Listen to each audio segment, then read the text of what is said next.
Africa is still the dark continent, a strange, mysterious and often deadly place. The first English traders arrived there in 1588, and it was a British colony for nearly 400 years. Most people there speak English, it's a popular tourist resort, and is fairly civilized. However, the tiny West African country of the Gambia still has some dark and disturbing secrets. Deep from the jungles and marshlands of Central and Western Africa come stories of huge and dangerous reptiles. They have many names. In the Congo, it's Mokele and Bembe. In Zimbabwe, it is known as Chipekwe. In the Gambia, the African dragon is called Ninki-Nanka. It's strange to think of the popular holiday destination as the home of a monster, but away from the tourist areas there are still great stretches of mangrove, jungle and swampland in this tiny country. The stories of Ninki-Nanka stretch back to time immemorial. Our first exposure to them came in an account written by Dr. Thomas Hardy Dalrymple, who was based in the Gambia in the 1930s. Once, he wrote, the beast caused a panic when it rose from the river one night, but the swarms of mosquitoes prevented Dalrymple from seeing the beast himself. On another occasion, he saw a crowd of locals excitedly talking about how the white man had photographed Ninki-Nanka. On investigation, the photo was of a model dinosaur in an American magazine. Just after the Second World War, a night watchman at a lake that was being used to provide water for the capital, Bathurst, now Banjul, was allegedly killed by a Ninki-Nanka. At the Centre for Fortean Zoology we investigate such tales, but we presumed that the belief in Ninki-Nanka had died out. We were amazed to discover that not only was the beast still very much believed in, but that it had allegedly killed people as recently as the 1990s. Even at governmental level, the dragon is taken seriously. In the 1980s, a pollution occurred along the River Gambia. A black slime flowed downstream and killed fish. One theory that the government proposed was that a dragon had died upriver, and that the slime was poisoned from its carcass. My father spent many years in West Africa, and he loved the place. He once told me that Africa was like a drug. As soon as you heard the sounds, smelled the smells, and got a lungful of the dry red dust from the endless laterite roads, you were addicted, and that it was an addiction that lasts for life. During his final illness, he liked nothing more than for us to sit by his bed and tell him stories of the expeditions we'd carried out and those which we planned to do in the future. So, when he died in February 2006, we dedicated our first African expedition in his memory. In the 15 years since I founded the Centre for Fortean Zoology, it has become a sizable organisation, and whilst I would love to go on all the expeditions, it isn't always possible. So our 6-person expedition to the Gambia in July 2006 consisted of Chris Moiser, biologist and team leader, Dr. Chris Clark, engineer and cryptozoologist, Lisa Dowley, first aid officer and photographer, Richard Freeman, cryptozoologist and zoological director of the CFZ, Ol Lewis, ecologist, Susie Marsh, communications expert. The story of the expedition starts here on Bungalow Beach, a popular tourist resort, because the CFZ were not just looking for the Ninki-Nanka, we had other quarry in mind as well. In June 1983, a British schoolboy called Owen Burnham, who at the time lived with his missionary parents in the Senegal, was on holiday in the Gambia. He was a keen amateur naturalist and had kept many of the smaller animals of West Africa as pets. They were holidaying at the Bungalow Beach Hotel near Banjul, and one morning Owen was strolling down the beach when he stumbled across a 15-foot-long carcass washed up by the tide. The creature was only recently dead and had not yet started to decompose, and resembled no living animal. According to Burnham, it had a long head with crocodile-like jaws, 4 turtle-like flippers, and a slender tail with no fins. The skin was smooth and rubbery without scales. Unlike a dolphin or whale, the creature had no blowhole. According to Burnham, it most resembled a pliosaur, a group of marine reptiles believed to have been extinct for 65 million years. Burnham, who had no camera, took detailed sketches and measurements that he later sent to BBC Wildlife magazine. Unfortunately, 2 locals came upon the cadaver and started to hack off its head to sell as a tourist souvenir. Knowing that it was potentially too valuable a specimen to lose, Burnham and his family helped employees from the hotel to bury the creature way above the tide level on the beach, where the sand and hot sun would mummify the body. Many years later we interviewed Burnham, and he told us the exact spot where he buried the animal on the small beach. One of the jobs of the expedition, therefore, was to dig up and examine the beast and try to solve one of the most vexing riddles of modern-day zoology. However, although it was the first day of the expedition, we already had a problem. It was easy enough to find the place where Owen had buried the creature, but in the intervening years, the President's brother, currently being indicted for fraud, had built a nightclub almost directly over the site where we wanted to dig. On the 21st and 22nd of March 2006, amidst tensions preceding the 2006 presidential elections, an alleged planned military coup was uncovered. President Yahya Jammeh was forced to return from a trip to Mauritania. Many suspected army officials were arrested, and prominent army officials, including the army chiefs of staff, fled the country. There are claims circulating that this whole event was fabricated by the president for his own purposes. However, the veracity of these claims is not known, as no corroborating evidence has yet been brought forth. The president's family were not the sort of people we wanted to mess with, and although we were determined to carry out the dig, we had to think hard about how we could get away with it. So, as not to waste time, we went to the local fish market to ascertain whether any of the local fishermen had ever encountered such a beast. This is the fish market at Bakau. We're just going to have a look round and see what's turned up in the catch. I've made a sketch of what the gambler is supposed to look like, and I might ask some of the fishermen if they've ever seen anything like that, or they know what this animal is. Come here.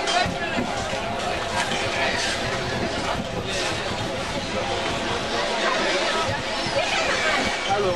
You come this way, they are eating. Yeah, so that boy can see the fish.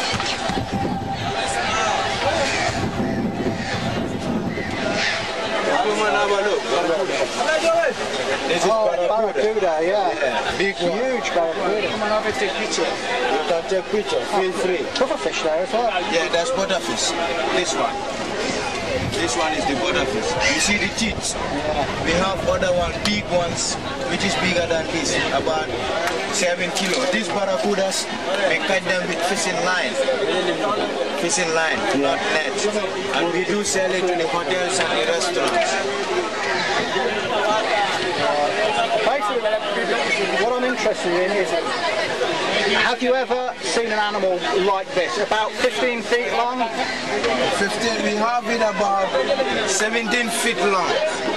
A big sharkfish, but not same fish like this. No, it's a swordfish. Swordfish, yeah. Swordfish, but not like that. Not like this. Not like that. This one we have it, but not big like this. Yeah. About 15 feet. What do you call this? See, it's a flying fish. You do it as a flying fish. Okay, Flying flying fish. Okay, thank you very much. Sadly, nobody else at the fish market could help us either. But back at our hotel, the Africa Village, we had our first stroke of luck. We met a man called Suleiman. He gave us our first-hand accounts of Ninki-Nanka. He hadn't seen it himself, but his mother and his grandmother had told him the stories. We had originally gone to Africa expecting to be looking for something like a giant lizard, possibly a monitor lizard.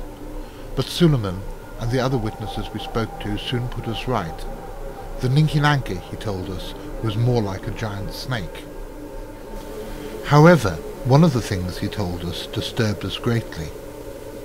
We don't believe in hocus-pocus and mumbo-jumbo at the CFZ, and we were looking for a living, breathing animal. According to Suleiman, just to see the creature was a death sentence, at least if you told anybody else about your encounter. And furthermore, he told us, there was a crest on the head of the animal, and that crest held the holy words from the Quran, which spelt out the name of Allah. However, He did tell us that one of the best places to look, and somewhere where he had heard the Ninki-Nanka sightings had taken place within living memory, were the marshes at Mandinari.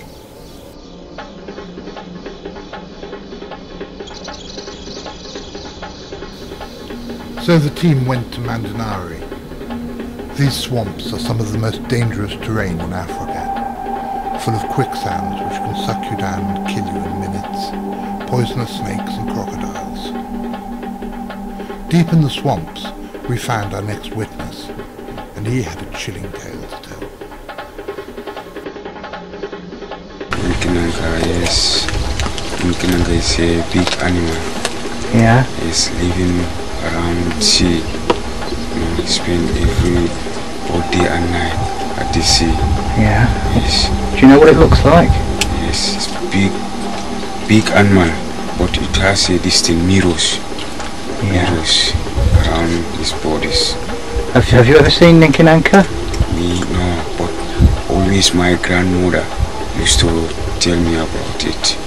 Yeah. But for when you see it, you know,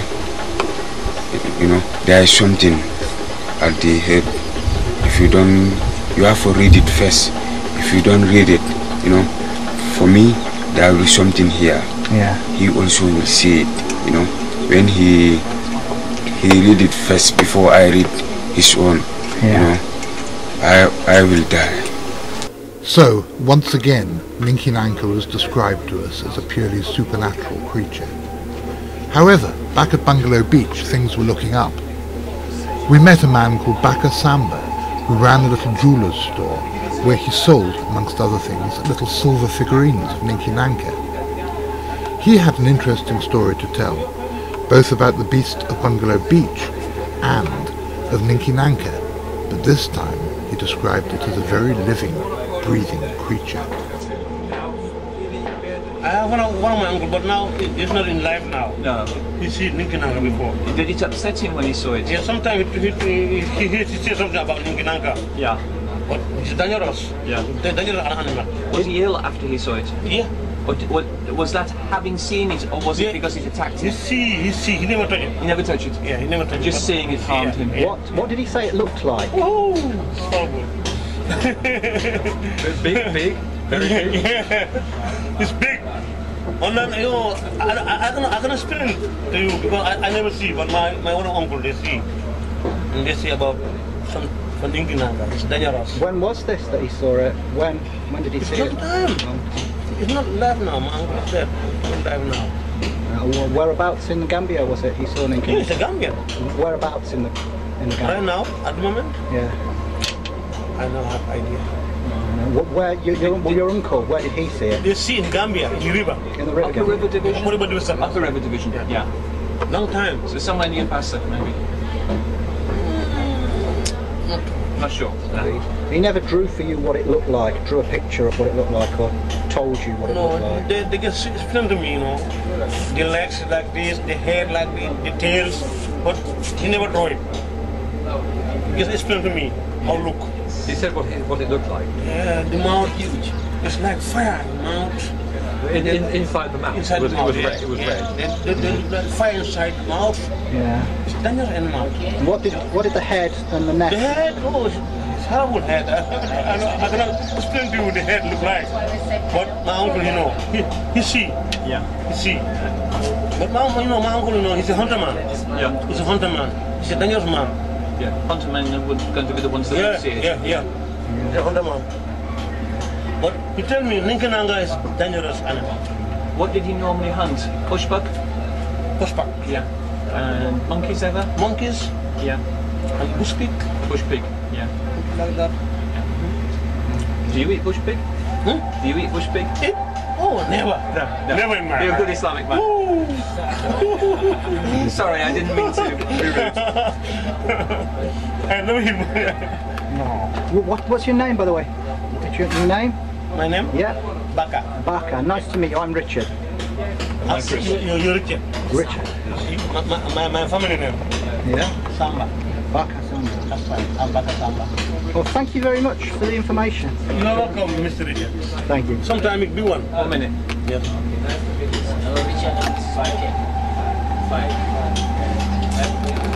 Ninki-Nanka. Ninki-Nanka. I supposed to make big one. In season time, I can make a lot big size, but at the moment I get only small like. But it turned out he was also an eyewitness to the creature that had been washed up on the beach. Dolphin. That's a dolphin. Yeah, so it was no different to that, was it? It didn't have anything like strange beak or anything? Just like this. Just a Just regular, like that, yeah, just like that. dolphin, like Yeah. But this big one, big one. Yeah, about how big you... Oh, maybe from here up to the block. That would be about 8 feet, maybe. Right. Mr. Samba here remembers the creature being washed up on Bungalow Beach. He seems to think it was a dolphin. 9 and 10 feet. Yeah. Yeah, it's big one. It was a large dolphin, Yeah, 10 it's feet, one. but a dolphin Can you throw it? nonetheless. Yeah. Okay, you can throw it. You can throw it. I can... something like... Right. Right.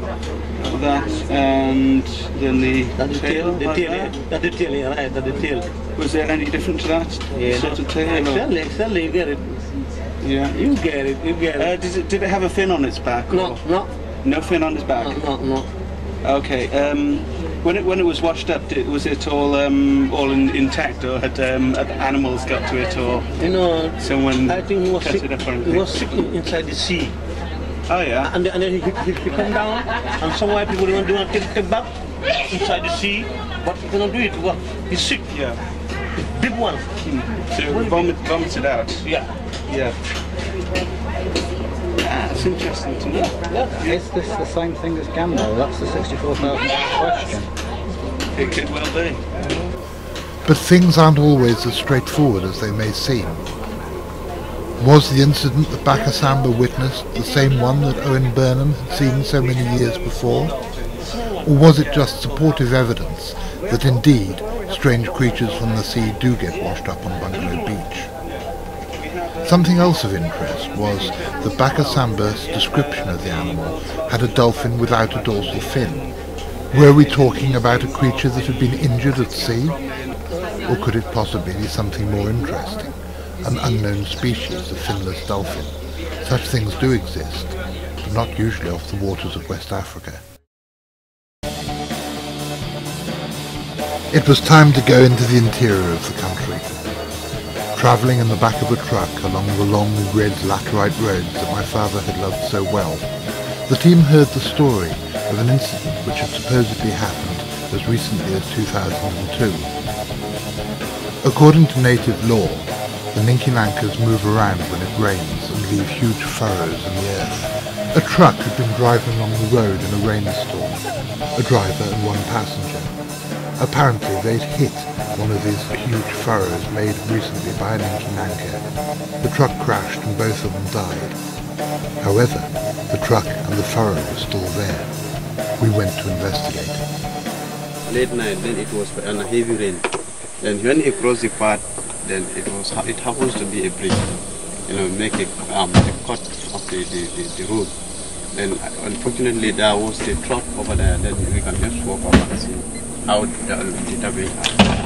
So this is the place that Ninki-Nanka was supposed to have crawled across the road? Yeah. Across the road, And it left a big hole? Big hole? Yeah, that's the big hole up there where he left.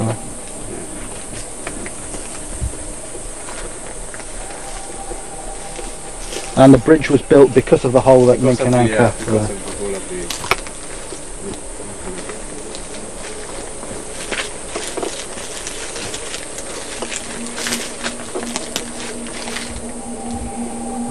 Closer look at that. That should come off inside. This is the bridge they built over the furrow that Ninki-Nanka was meant to have caused. Happened during heavy rain, so maybe it was a sort of landslide or erosion. It was blamed on Ninki-Nanka.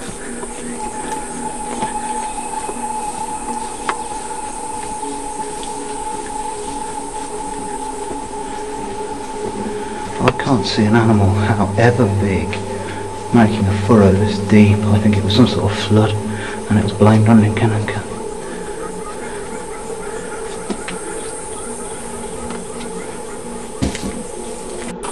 The more I'm seeing and the more I'm hearing, the less I'm believing in Ninki-Nanka at the moment. Every description we get is different. It's becoming a sort of hopeless chimera. It seems to be some sort of bogeyman that any kind of disaster or illness is blamed on. It's a sort of big reptilian scapegoat. Maybe decades ago there was a creature living in the Gambia in West Africa that was similar to Mekele Mbembe in the Congo. But I think it may well have died out a long time ago and just left distorted stories that have evolved into this bogeyman. I hope I'm wrong. So I'm always ready to review my position like any good 14. Let's see what happens. And this is the lorry that was meant to have crashed when Ninki-Nanka left the great furrow in the road. Although it does seem to be an awful long way from the furrow. If it crashed, it must have slid a long way, or turned over several times.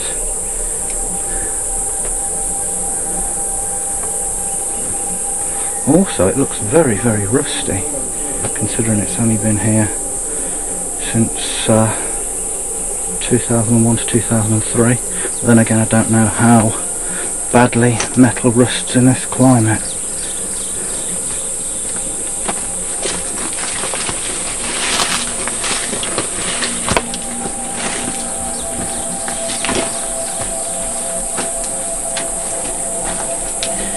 It's obviously been here for some years because there's new growth of plants here, and fairly old ones have just been growing along with the contours at the top of the track. Very well spotted on. This one,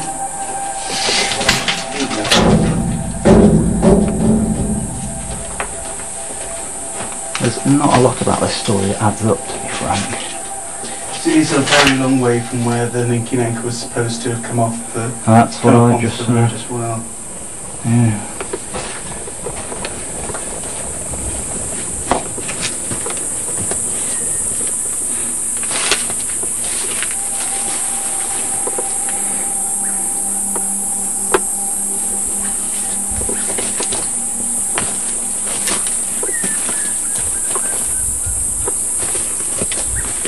So, well, give us your opinion of everything so far, not just this, the whole.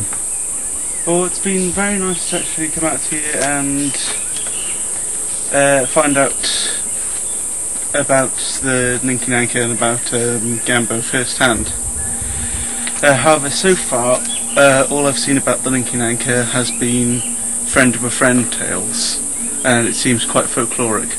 But hopefully that'll change in the village. Sadly, at the crash site, the only reptile they met was an African mud terrapin that they rescued while it was crossing the road.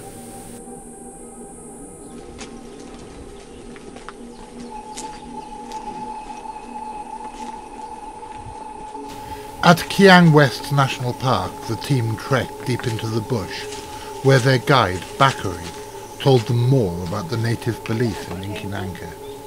They stopped the cultivation here because they were afraid of Ninki-Nanka? Ninki-Nanka, yeah.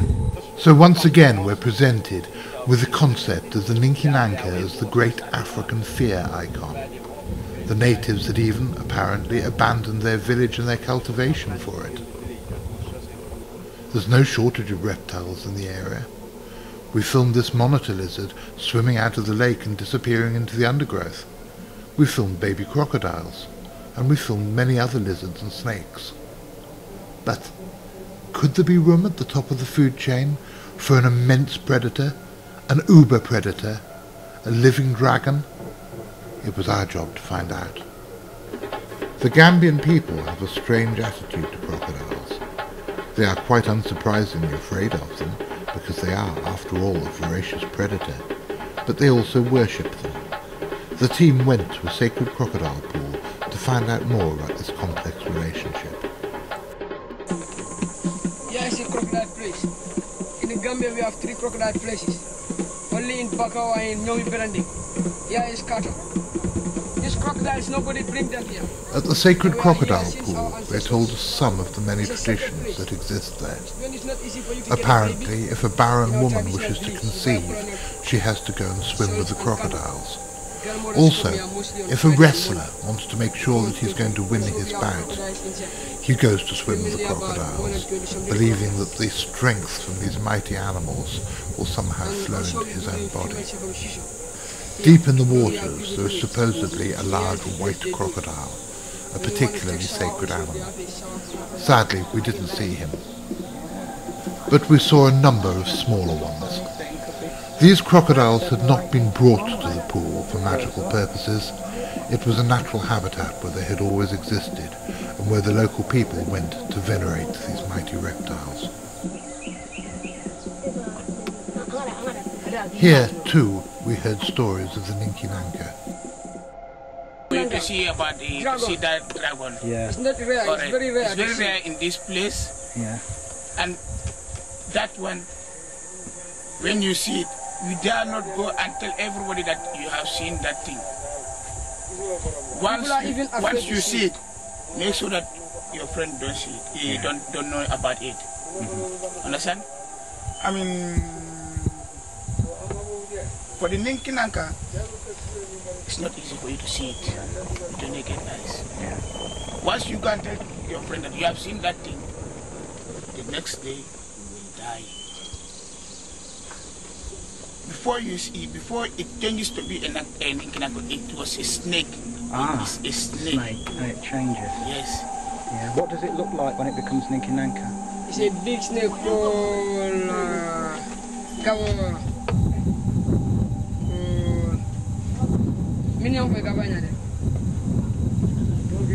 python.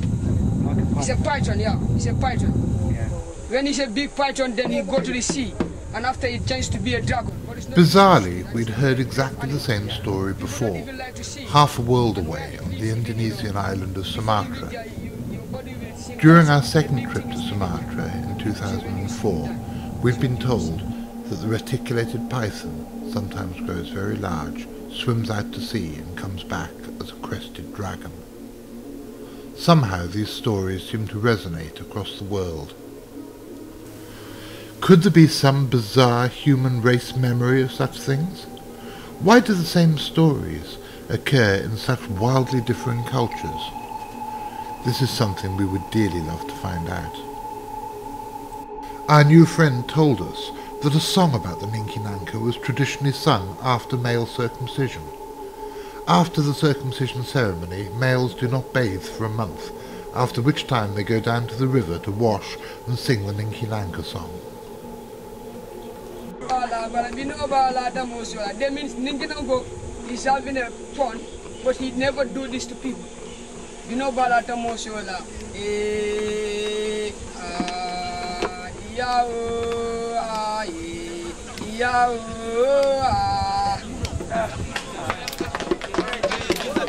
Thank you.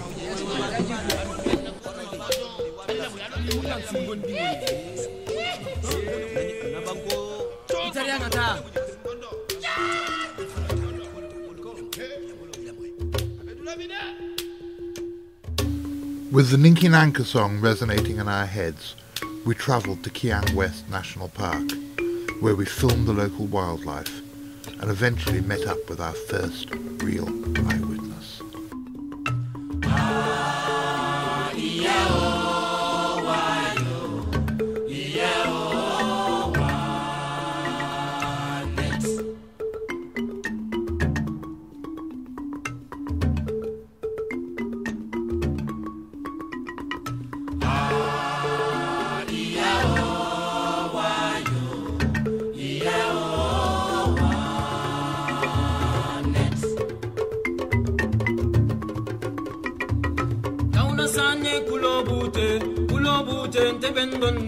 Ninki-Nanka bino bala bari bino bala te musola.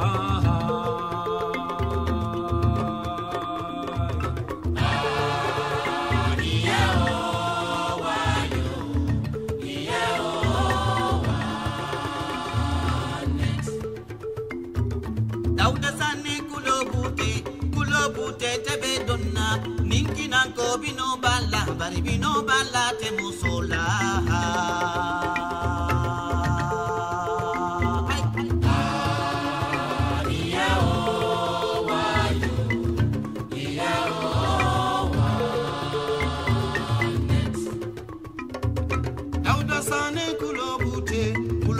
Ntebendona Ninki-Nanka bino bala bari bino bala te musula.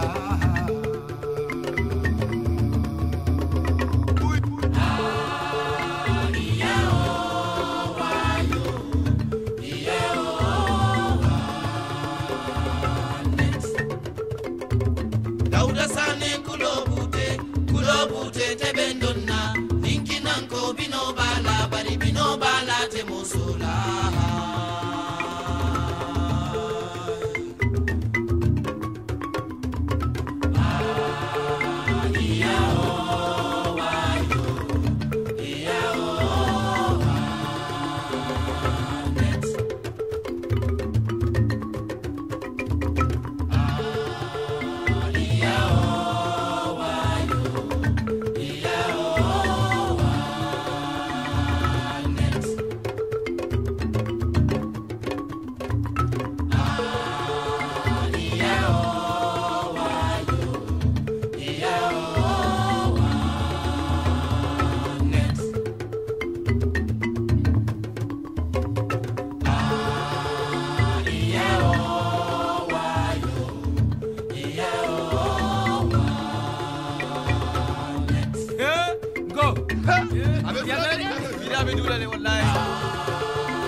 With such a dazzling array of wildlife in the country, surely it was not inconceivable that there could be a huge creature awaiting discovery. Finally, we met someone who'd seen it for themselves. But, as always seems to happen, things don't go according to plan. Unfortunately, the other day, the camera ran out just as we were, the battery ran out just as we were interviewing our only so far first-hand witness at Kiang West National Park. The man in question, whose name was Mududo, was a park ranger, and within the last 3 years he claimed to have seen Ninki-Nanka. He described it as having a horse-like face and a limbless snake-like body covered with reflective scales, mainly green and black, he said, but mirror-like. He claimed that it was around 50 metres, that's around 160 feet long, by a metre wide, which I think is a rather fantastical size for anything, to be quite frank. And his description was one of the most fantastical we've heard yet. But he swears he saw this creature, and he says after seeing it he fell ill, his skin cracked and withered, and he had to go and see an Islamic holy man, who then gave him a herbal potion which saved his life. In Kiang West, the reports just kept on coming in, and they all seemed to say exactly the same thing. Okay. So, the one is just saying from the history that the one who has seen, whoever see the Ninki-Nanka dies, then the man through what he has, he can remember is the hunter who seen there, you know, and eventually dead.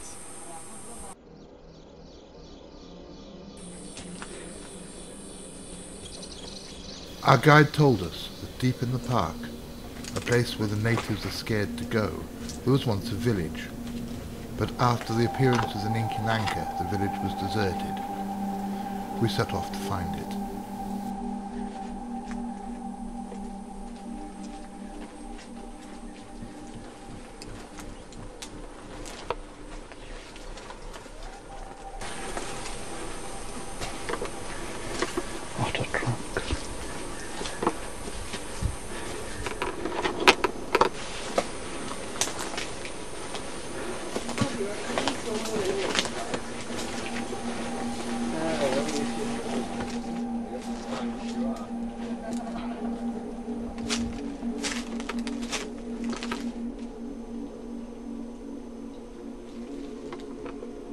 I'm not sure if this is a lagoon or a big inland lake or part of the river.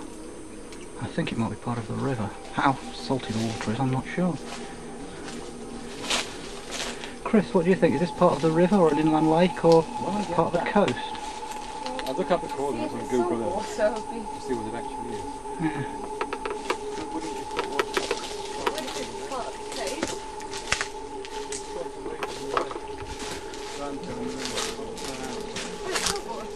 Yeah. If it is salt water, then you have nothing to fear from crocodiles in Africa, because the African crocodiles are freshwater. I think you're getting a lot of otters around here as well. Look at all these shellfish. Yeah, definitely salt water. Take some of these to these shells. Then, in the middle of the bush, we found a clearing, and there was the abandoned village. Strange to think that within living memory this was a thriving community. Could the people really have been driven out by the advent of a huge dragon? In the 21st century it seems too much to believe, but that was what we had been told. Could well be bats roosting, something like that. I think it was monetary reasons rather than the fear of the Ninki-Nanka that put the kibosh on this.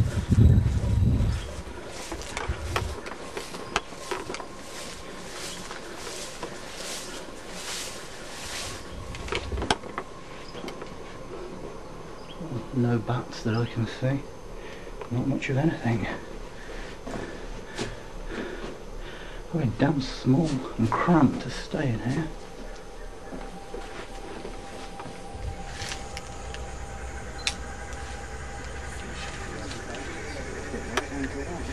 In Abuko National Park we found another abandoned building, a water pumping station. Here we filmed an African narrow-mouthed frog and met a man called Hassan Jinder who told us about his grandfather's encounter with the Ninki-Nanka. Hello, I am Hassan Jinder, the grandson of Baba Jinder. I'm also working here as a guide, and I work in Abuko Nature Reserve. They appointed me in 2003 in November. I'm one of the first grandson of Baba Jinder working in Abuko. So this park has been like a water catchment area.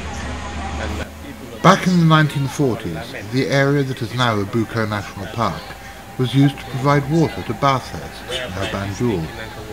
One night, Papa Jinder saw that something had damaged the water pipes at the pumping station. Then he saw the culprit, a Ninki-Nanka. It was unimaginably huge, and when its head was in sight, its tail could not be seen. Its body was covered with scales that shone like diamonds, and its head bore a crest of fire. As it moved, it would pause, look up and down, and then move on as if searching for something. Papa thought it was a female dragon, as the crests of male and female Ninki-Nanka were different. The male's crest looks like a crown, the female's like a tiara. According to local belief, if you see a male dragon, you die immediately, but if you see a female, it can take you up to 5 years to die. Papa saw the dragon again in 1947. After this encounter, he had pains in his legs and sides, and his hair began to fall out. He died 2 weeks later. At the Centre for Fortean Zoology, we don't confine our activities to the search for monsters. We also investigate smaller creatures. Armitage's skink is a small lizard which was discovered in 1922. It's about 5.5 inches long, of which 3.5 inches a tail. It's only known from a handful of specimens, and it has always intrigued expedition leader Chris Moyser. While we were in the Gambia, we decided to see if we could find out any up-to-date information about the species, and to try and establish the extent of its range. We paid a visit to one of Gambia's leading reptile experts, a Frenchman called Luc Pizard, who runs a reptile park. Yes. Thanks. The Armitage skink, because he has small legs, the Gambians see it as a snake. Yeah. They call it Banco Konosa, the snake of the ground. But all the Atractapidae will be called like this. Shovel-headed snake will be called like this. Even fat-tailed gecko will often be called like this. Well, in fact, just now I don't have any because I released the other one, but they're not so difficult to get. Yeah, where's the best place to see them? On the beach. On the beach? On the beach. Inside, they have really a very precise habitat. Yeah. It's sandy dunes that are near the beach. And now it's the good season. Yeah. They have the 3 claws, don't they? They have 3 claws. Three claws on their hands. 3 claws. Well, this I didn't check, but the Armitage skink is there. Yeah. I think so. Wonderful. No, it's not. The thing is, you have to be lucky because they die very quickly in the sand, and if you are not enough quick, it will disappear. Yeah, and you can't tell what it is, what lizard it is before it goes. Well, there's nothing much. I mean, a skink with very, very small legs here, we have only this, so it's not. There'll be no too much problem. In the sand dunes at Karakunada. They're the only known habitat, well, this stretch of coastline here is the only known habitat of Armitage's skink. There are only 5 specimens in museums around the world, and we've come to look for some more to try and get film of a living specimen. They scoured the sand dunes, but to no avail. Once again, the Dark Continent is refusing to give up her mysteries. But all was not lost. It appeared from what Luke told us, and from what we gleaned from the native guides, that Armitage's skink, a tiny snake-like lizard, is actually more widely distributed than had otherwise been thought. The team were able to come back to England, therefore, with far more information about the lizard than had ever been known before. Even as I sit here editing this film, Chris Moiser is working on a paper for one of the herpetological societies outlining the present position of the skink and coming up with suggestions for how the creature can be conserved. We intend, in the not too distant future, to return to the Gambia and try to catch some under license and bring them back to Britain so we can establish a breeding colony and study their ecology. With the increasing environmental degradation in the area, this may be the only way that the species can actually be saved. Right, here we are on that Alahine River. Over there is Senegal. Over there is Gambia. And the Alahine is all that separates it.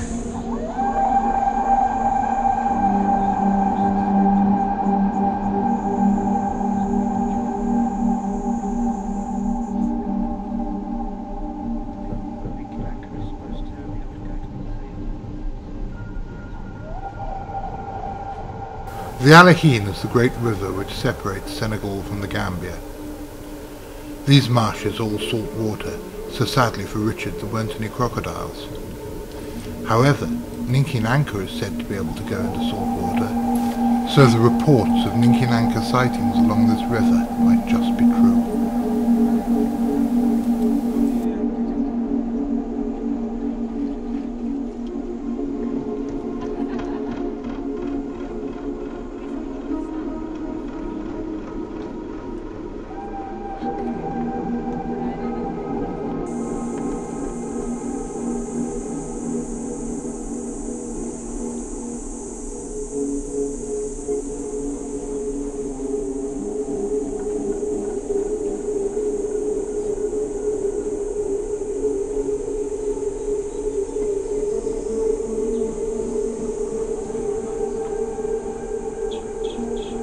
The canoes slowly pulled to shore in Senegal. Senegal is a former French colony, and sadly in recent years has been in the grip of a vicious civil war.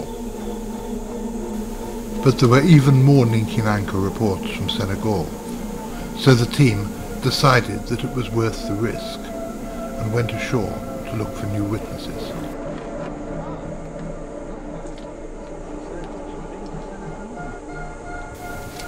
Mangrove swamps are a peculiar and oddly forbidding habitat, but nevertheless they are home to a wide range of creatures, like this mud skipper, a strange, highly specialized fish that can live in both freshwater and saltwater and can even breathe air, as well as skipping across the mud, as its name implies.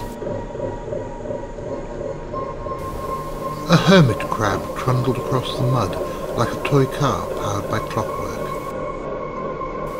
And the bizarre little fiddler crabs, almost unique in the natural world for being asymmetric, went about their business. Deep in the swamps we found a juju stick, a heap of mussel shells with a twig stuck in it, an offering by the local fishermen to the gods, to protect them, to keep away evil spirits, and to ensure a good catch. At this moment, the 21st century seemed a long way away.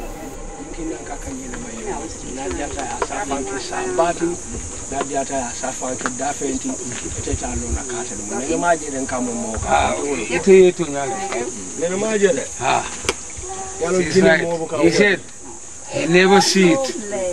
He hear it from people. Yeah. And Ninki-Nanka can change anytime. He can change like small snake.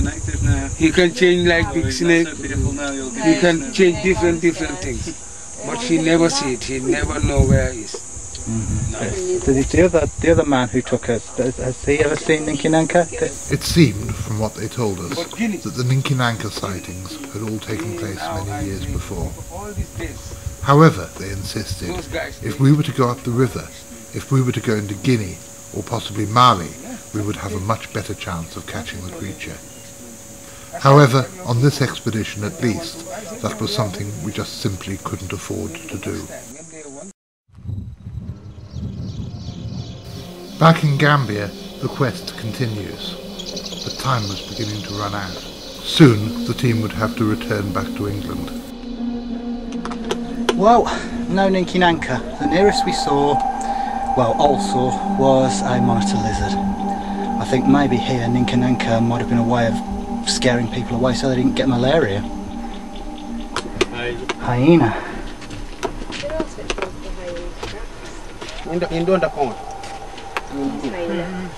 Which ones are baboon? It's a hyena, isn't it? It's a hyena and an antelope. The baboons too. And that one is the baboon. You can tell by the hand. It's like a hand. Yeah. Nice one. So this is supposed to be a hole this man saw a Ninki-Nanka crawling out of many years ago. It looks a bit small for a Ninki-Nanka if you ask me, but he says it's many years ago and the sand has fallen in and uncovered it.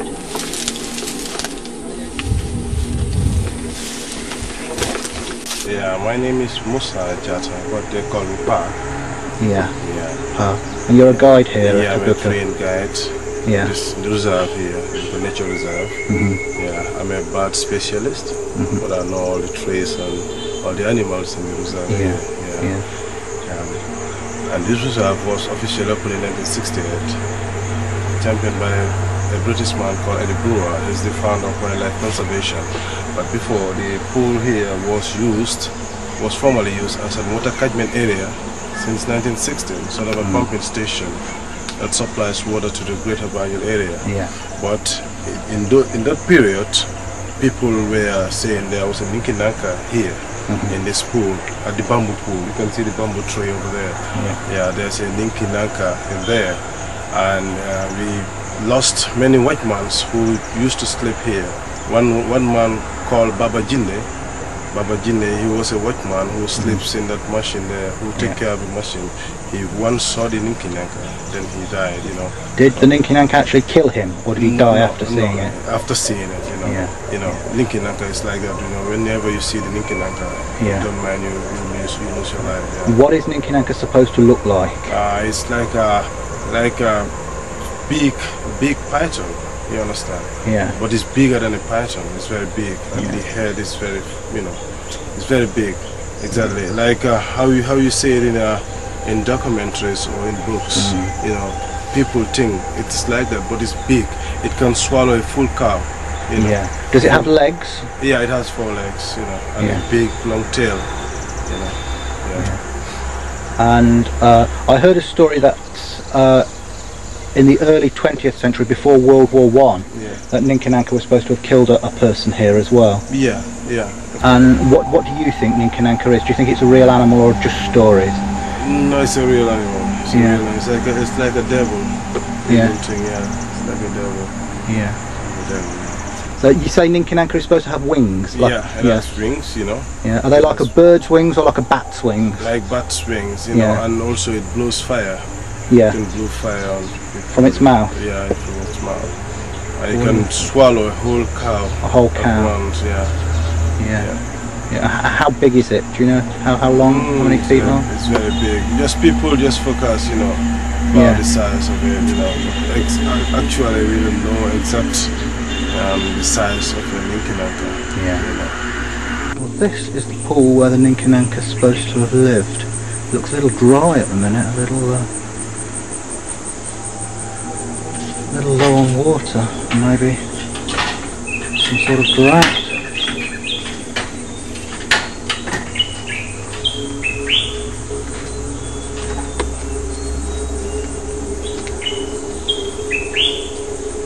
Perhaps back in 1916 the water was much deeper. I can't think of anything very big living in here now, maybe a small crocodile.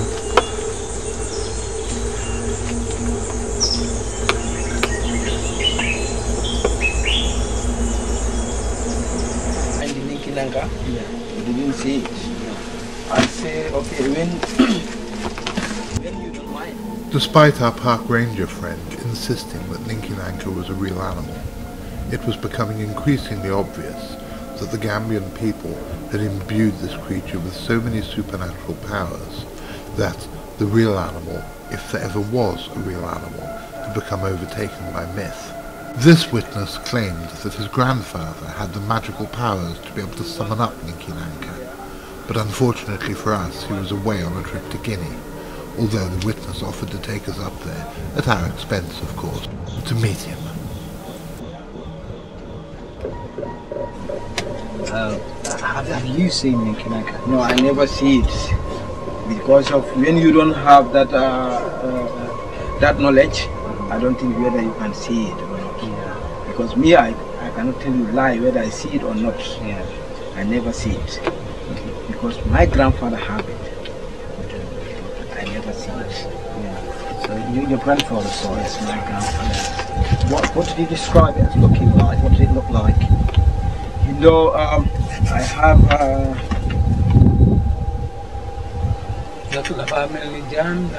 yes, it look like a snake, but the head is not a snake head. Yeah. Yeah. You see, so what is from his body. Look this one, that one. Yeah. From his body. Yeah, I see that. The Ninki-Nanka skin looked like foil to us, but the witness wouldn't sell it. However, one of our guides told us that there was an old man in one of the outlying villages who did have some scales and would probably, for a consideration, be prepared to part with them. But we only had a few more days left in the country, and we had at least 2 more investigations that we needed to carry out. Would our guide be able to contact the old man in time? We didn't know. So, hoping for the best, we went to the Palma-Rima Hotel on the outskirts of Banjul. There, we had been told back in England, in 1990 when the hotel was built, a Ninki-Nanka was living in a hollow beneath a large tree behind the hotel. One day, while the beast was out hunting, the builders constructing the hotel removed the tree and concreted up the hole. This seemed too good to be true, but it was worth us trying to find out what really happened. This is a baobab tree behind the Palma-Rima Hotel. The story goes that when the Palma-Rima was built in 1990, there was a hole out here that was inhabited by a Ninki-Nanka. When the creature was away hunting, the locals filled up the hole and planted a tree over the top of it to keep the Ninki-Nanka away. But as you can see, this baobab tree looks much, much older than 17 years. Stan, the taxi driver, says that the tree has a legend associated with it about the Ninki-Nanka. that at one time the Ninki-Nanka was said to dwell in the tree. So maybe it's a case of Gambian whispers and the legends have got confused. Devout locals had nailed prayers to the tree for generations, and there were even coins pushed into the bark. But the tree was far too big to have been only 17 years old. Sadly, it was yet another dead end. We had been putting it off all expedition, but now we had no time left, so it was time to dig up the beach and risk the wrath of the President's crooked brother. So, while Ol distracted the natives with some cock-and-bull story about coming from a university studying climate change and seismic activity, the rest of the team started to dig. 42.183 west.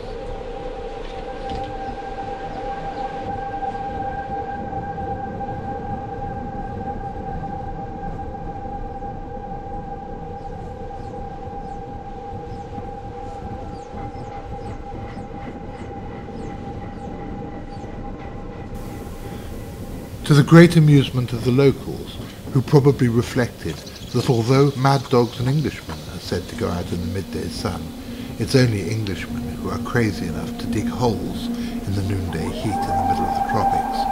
The digging continued, but to no avail. Then, about 3 feet down, disaster struck. There was seawater. Owen Burnham had not buried the carcass above the tide line after all, so even if the President's brother hadn't built a nightclub there, the bones and whatever remained of the fleshy parts of the carcass are long gone. The story has been kicking around in cryptozoological circles for a couple of decades now, but we were the first people to go back and do our best to find the body. Although we didn't find it, we had found a witness, and that witness claimed that what he had seen being buried was a dolphin. So perhaps, 23 years on, it's now time to put the story of the Beast of Bungalow Beach to bed. It was our last day in Gambia, and so, more for fun than anything else, the team decided to visit a resolutely down-market local eatery called the Ninki-Nanka Cafe. As they were sitting, sipping their cold fruit juice, a car came round the corner at breakneck speed and jutted to a halt outside the cafe. It was their guide from a few days before. He'd managed to locate the old man with the Ninki-Nanka scales. Suddenly things were beginning to look up again. This is the alleged skin of a Ninki-Nanka. Yeah. This gentleman found this here in the park.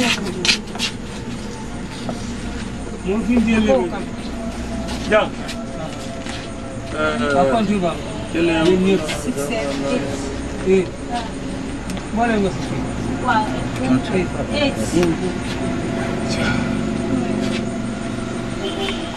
You can touch it and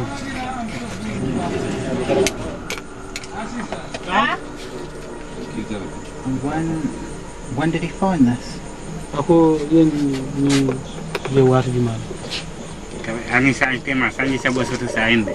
So according to him, it's almost 3 years now. 3 years. And whereabouts in the park was it? Here in the park. Inside the pool. So normally, you know, when he's... He used them for what? When he's making this marble work, you know, like, you know, when people come to find some, you know, medicine. Oh yeah. You know, for protection. He use this, you know, he normally use this together. So normally it's really, you know, costing money to find it, very difficult. Yeah. You know, he's very scared. So yeah. This is the first time I'm seeing this. Okay. Throughout in my life. So, you know, Africa, we believe in chance. Yes, yes. So somebody can easily come to him and tell him that, well, I need this. Yeah. And so, it only remained for the team to go to a local bar, where they drank to the memory of my father, without whom the expedition wouldn't have taken place. And then, they flew back to England. So, in the end, Did we have the scale of a huge predatory dragon, a creature completely unknown to science? To me, it doesn't look much like a scale, and I've worked with an awful lot of reptiles. It looks more like either a chip of mica or perhaps even a piece of plastic. But to be thorough, we've got to test it. The first test I'm going to perform on this is to burn a section of it. If it is organic, it should smell rather like burnt feathers. If it's inorganic, it won't have that smell. So let's see.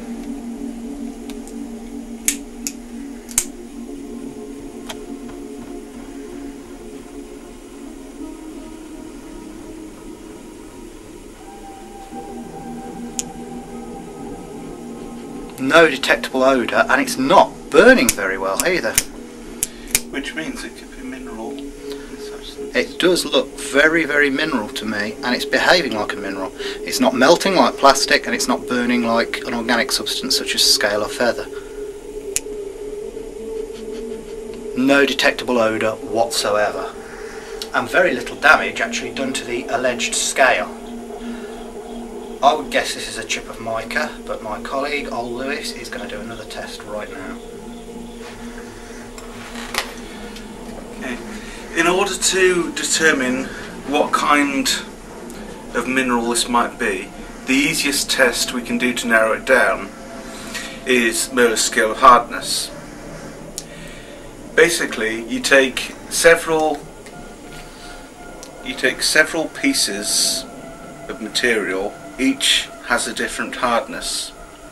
If it can be scratched by some of the material, then that means that the sample has a lesser hardness than the material that's been used to scratch it.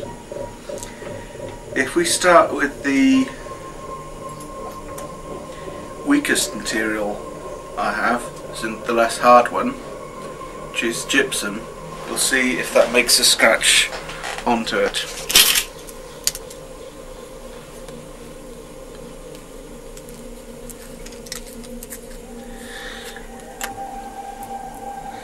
As you can see, the material is obviously harder than gypsum, as there's no mark. The next material I have in terms of hardness is fluorite. Now, fluorite has a hardness of 4 on the Mohs scale of hardness.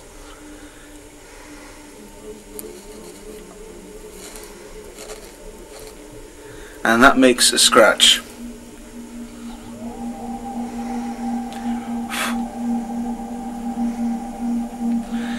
So as we can see, this is a material with a hardness between 2 on the Mohs scale of hardness, which is gypsum, and 4, which is fluorite. Because it's got a hardness between 2 and 4, it can either be calcite or mica. Now, if we look, the way to tell between the two, if you look closely at the mineral, we can see that it only has a single cleavage plane. This means, as well as from the physical appearance of it, that it is most likely a small sheet of mica. Not in fact a scale at all.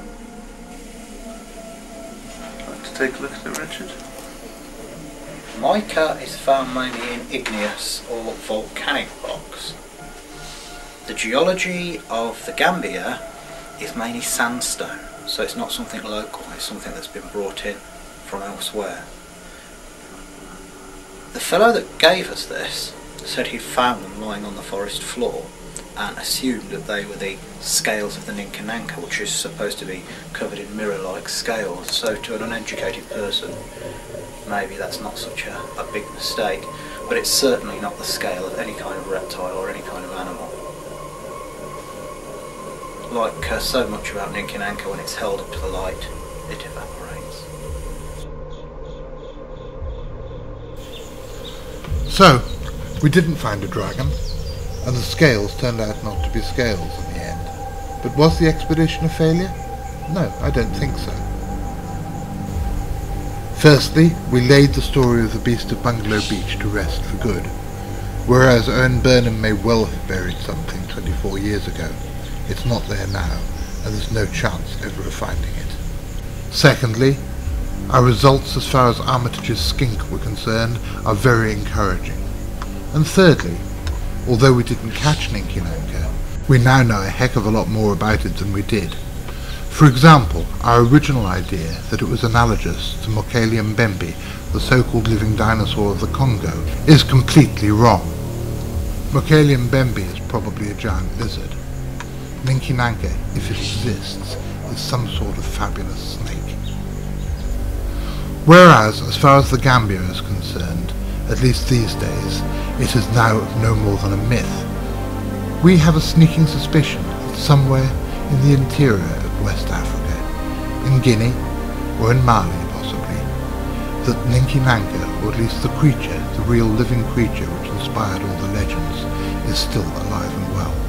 And one day, we'll find it. An enigma in the dark continent beckoned us, so off we went. Monsters live there to this day, over the hills and far away. A deadly dragon with mirrored scales, a sea serpent corpse and other tales.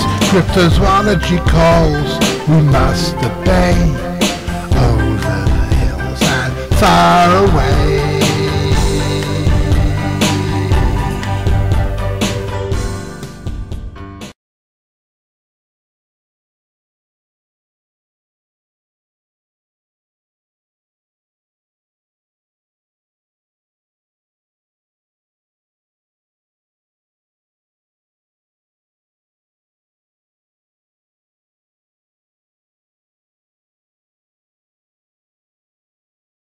This one. Yeah, More underground dangerous. covers, yeah. I'm not ludede. Lumo leka. Huh? Lumo leka, lumo dunde. Isa. Ah, yo mom dafa duna comme ay serpente yu ndaw yi.